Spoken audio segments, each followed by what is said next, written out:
Dear 11th class economics students, Assalamu alaikum. Today we are going to discuss the state of India's foreign trade on the eve of independence. Students, since ancient times, India had occupied a prominent place in the area of foreign trade.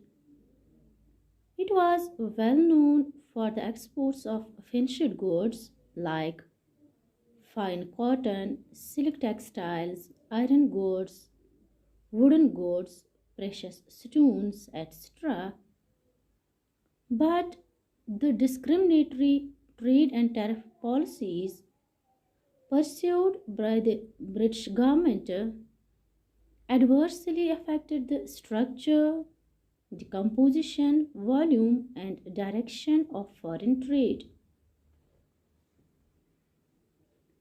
Dear students, there was a significant shift in the composition of foreign trade during British rule in India.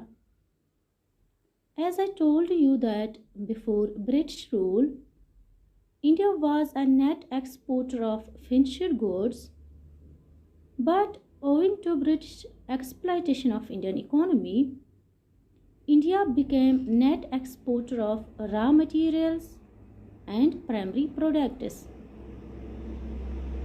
such as raw silk, cotton, wool, sugar, indigo, jute, etc.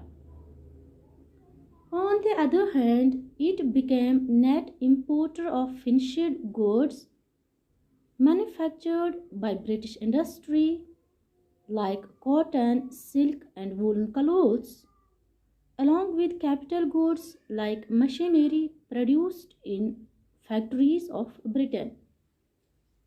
So, the composition of foreign trade during British rule reflects backwardness of Indian economy, as on the one hand the exports from India provided the cheap raw materials to the British industries, and on the other hand India's imports from Britain provided a wide market for Britain products. In either ways, British industries were benefited on the cost of Indian economy. Students, not only the composition of India's foreign trade, but also the direction of foreign trade had undergone a significant shift during British rule. Before British rule, the exports and imports of India were spread across all parts of the world, but during British rule it became a monopoly of the British government. That is, exports and imports were largely restricted to be between India and Britain. Due to this, more than half of India's foreign trade, that is more than 50% of India's foreign trade, was directed towards Britain, and the rest was allowed with a few other countries like China, Ceylon, nowadays Sri Lanka, Persian, that is Iran, etc. The opening of the Suez Canal further intensified the effect of British discriminatory trade policies. The Suez Canal was opened in 1869, which served as a direct route for the ships operating between India and Britain. It reduced the cost of transportation and made access to the Indian market easier. Or we can say it made the exploitation of Indian market easier. It was also seen that during British period, volume of India's exports were more than its imports. So there was a large export surplus direction, which implied a surplus of balance of trade.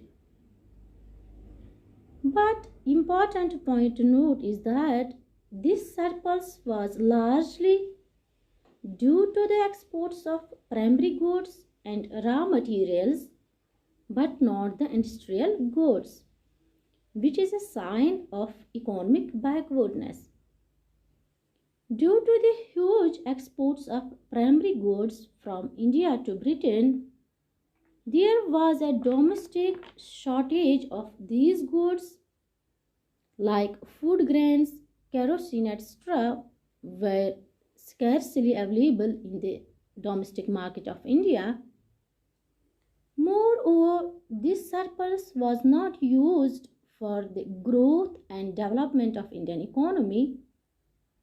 Rather, it was used to maintain the administrative setup of the Britishers and bear the expenses of war fought by the British government.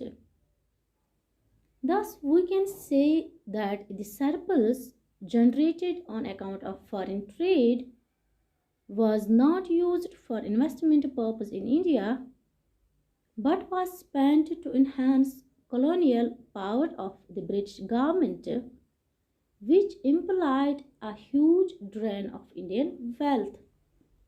Thank you.